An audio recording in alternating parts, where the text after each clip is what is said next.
जय माँ भगवती। आप सभी लोगों को राधे राधे, राधे कृष्ण। तो आज हम बात करेंगे निर्जला एकादशी के ऊपर। निर्जला एकादशी आने वाली है, तो आज थोड़ा सा पहले हम वीडियो शूट कर रहे हैं क्योंकि निर्जला एकादशी काफ़ी विशेष होता है। तो सर्वप्रथम हम डेट टाइमिंग सब बता देंगे, उसके बाद हम वीडियो में आगे बढ़ेंगे। तो 31 तारीख को है निर्जला एकादशी। अभी हम आप लोग को डेट दिखाते हैं।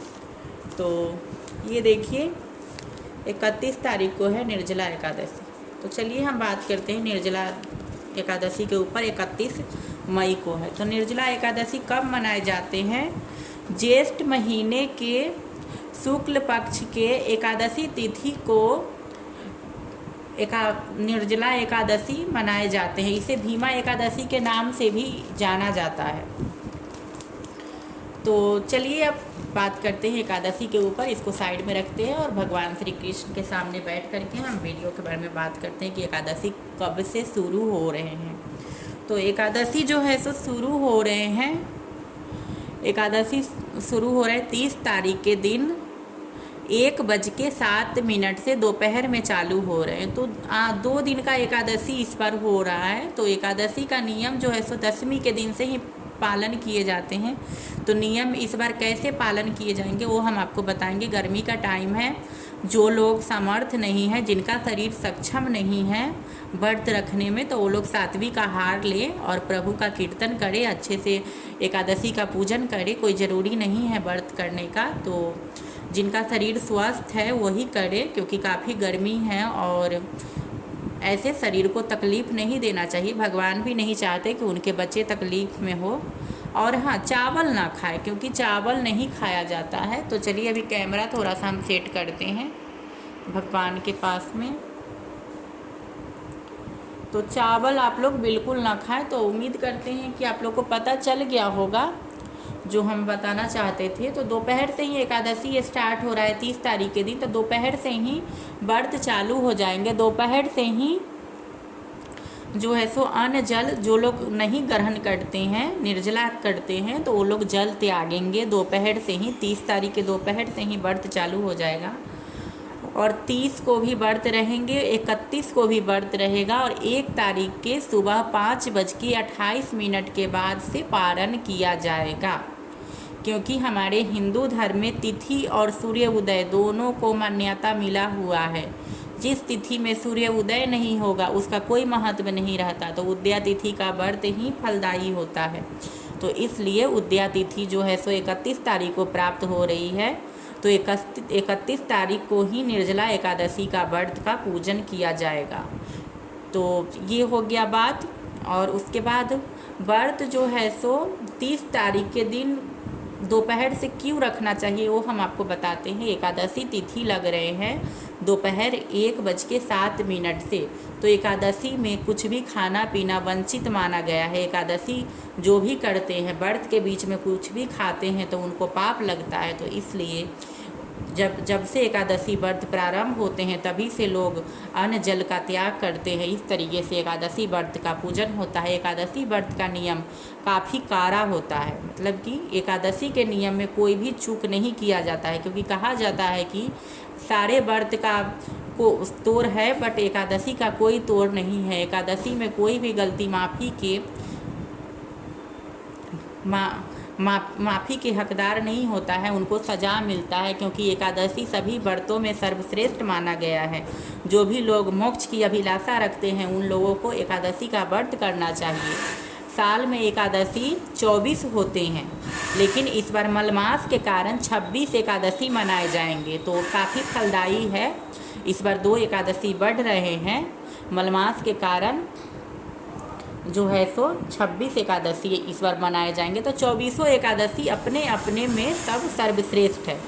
लेकिन निर्जला एकादशी का महत्व इसलिए बढ़ जाता है क्योंकि ये निर्जला एकादशी है और निर्जला एकादशी करने वालों को 24 एकादशी का फल प्राप्त होता है। तो इसलिए जो लोग 24 एकादशी नहीं कर पाते हैं उनको निर्जला एकादशी का व्रत रखना चाहिए। और श्री हरि विष्णु का श्री कृष्ण जी का, माता राधा का, लक्ष्मी का, शालिग्राम जी का, इन सभी का पूजन करना चाहिए, अपने इष्ट का पूजन करना चाहिए, अपने कुल देवी देवता का पूजन करना चाहिए। तो इस तरीके से।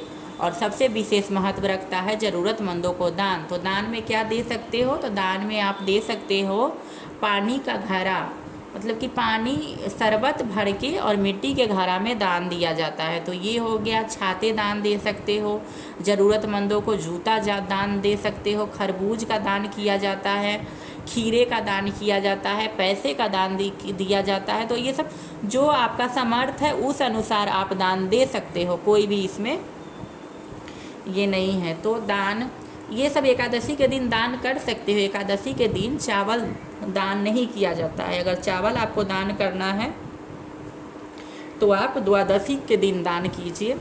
और एकादशी के दिन आप तिल दान कर सकते हो, 1.25 kg, 5 kg, 11 kg।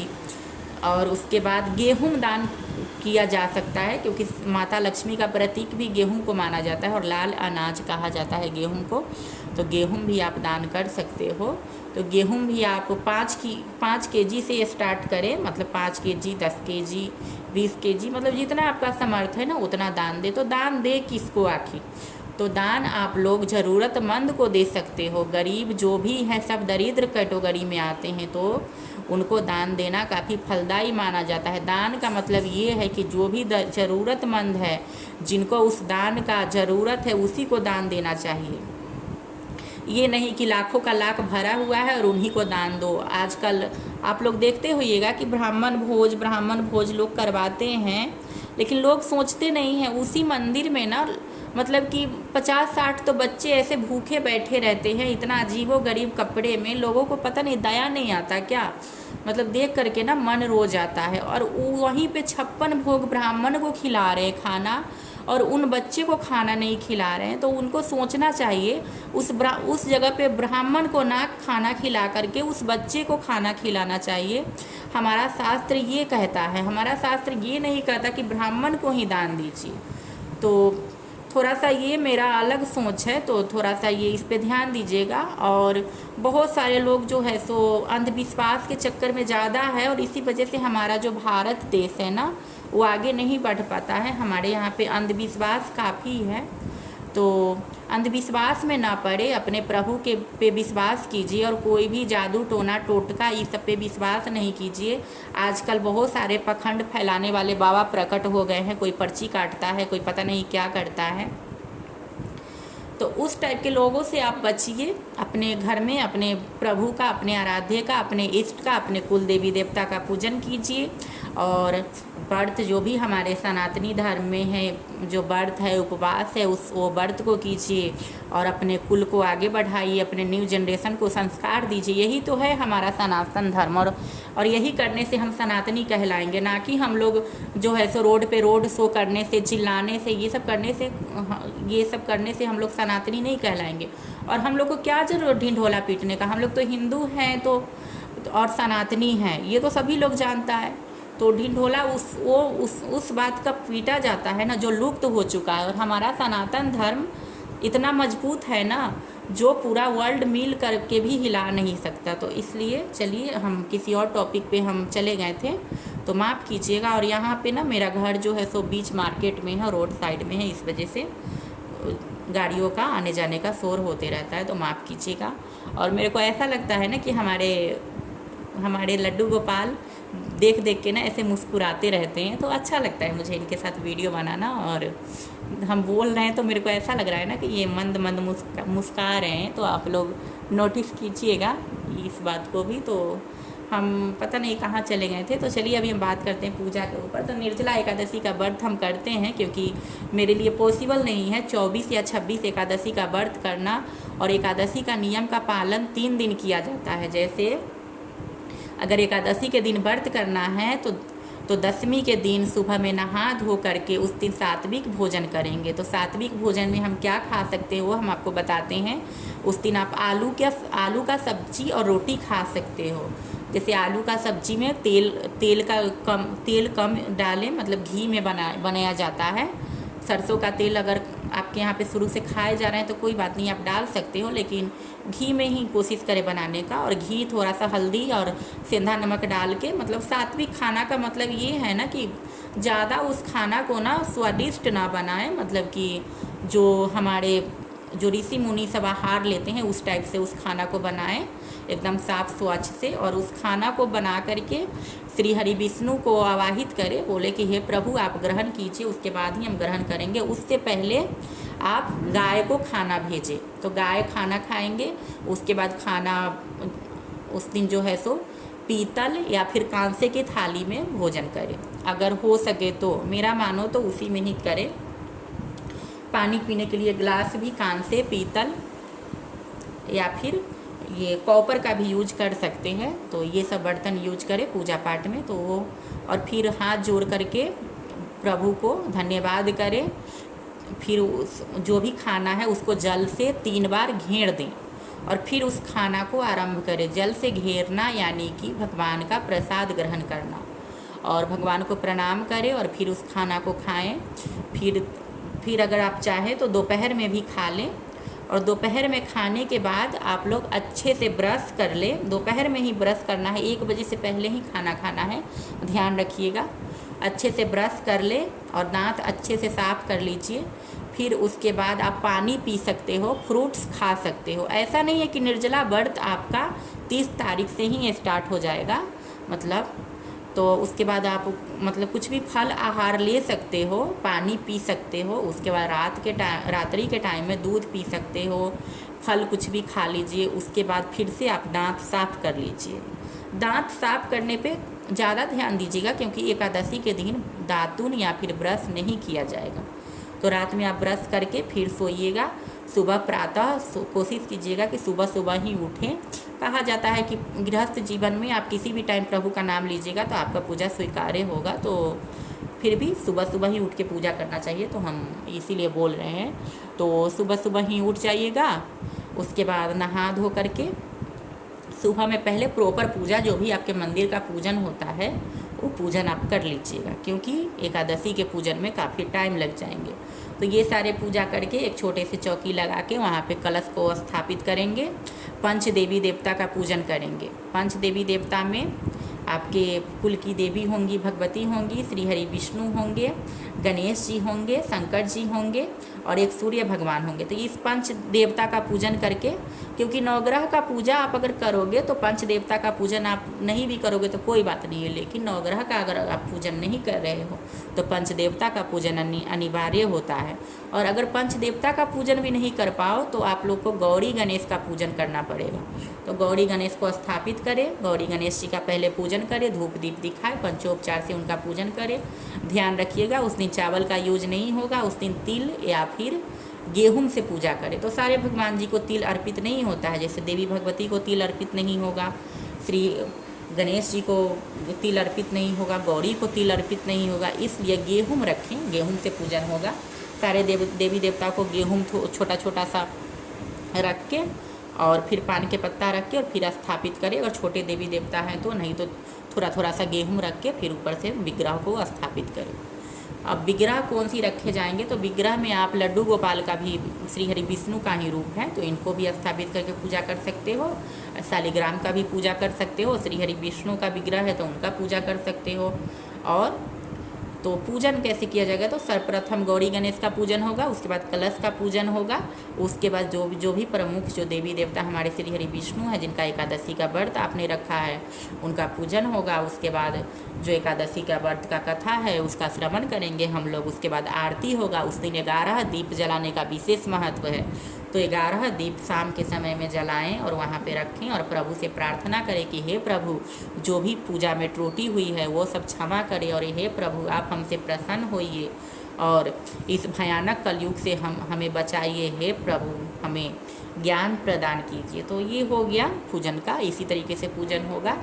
और उसके बाद जो बात आते हैं पारण का, तो पारण कैसे किया जाएगा, तो पारण हम बताते हैं।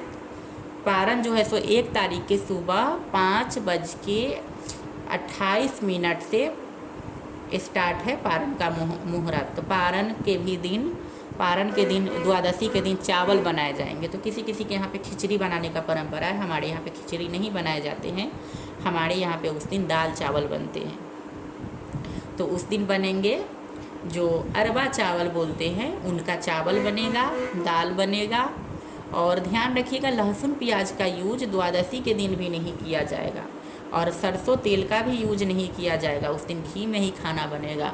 उस दिन खाना सर्वप्रथम बना करके भगवान को भोग लगाइए, और उसके बाद माता तुलसी को भी भोग लगाया जाता है उस दिन, क्योंकि देवी का भी एकादशी का व्रत रहता है, तो तुलसी को भी भोग लगाइए। उसके बाद गाय के लिए खाना निकाला जाता है, तो गाय को दान में यानी कि खाना भेजिए एक टाइम का, और उसके बाद आप बैठ के खाना खा सकते हो। उससे पहले आप एकादशी का व्रत को खोलोगे। अगर निर्जला हो तो पानी पी करके खोलोगे, पानी में तुलसी पत्र डाल के। और ध्यान रखिएगा तुलसी पत्र चिबाए नहीं जाते, इसका साइंटिफिक भी रीज़न है।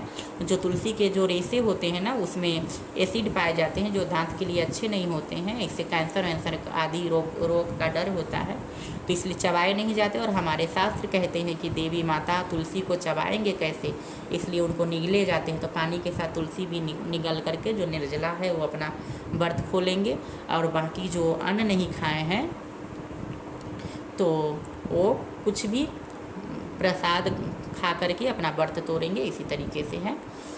तो और उसके बाद जो भी खाना बना है वो खाएंगे, और उस दिन सात्विक खाना ही खाएंगे द्वादशी के दिन, और फिर नॉर्मल रूटीन से उनका दिन स्टार्ट हो जाएगा। तो ये 3 दिन का जो नियम था वो हमने आपको सुना दिया, और हम आपसे निवेदन करते हैं कि आप लोग हमारा वीडियो देखिएगा तो प्लीज़ लाइक ज़रूर कीजिएगा, और शेयर ज़रूर कीजिएगा, और सब्सक्राइब ज़रूर कीजिएगा। तो हम नहीं बोलते थे, लेकिन अभी मुझे बोलना पड़ रहा है, क्योंकि हमारे वीडियो पे ज़्यादा व्यूज़ भी नहीं जाता है इस वजह से। तो अगर आप लोग अच्छे से मेरा सपोर्ट कीजिएगा तो अच्छा वीडियो भी हम लाते रहेंगे, और धीरे धीरे तो अच्छे से हम वीडियो शूट करने ही लगेंगे।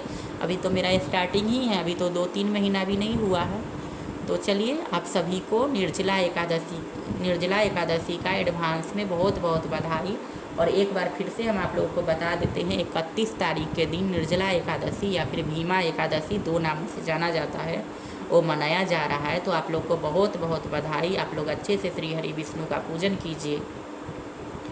और निर्जला एकादशी का अगर आप लोग कहिएगा तो कथा भी हम आप लोग को सुनाएंगे।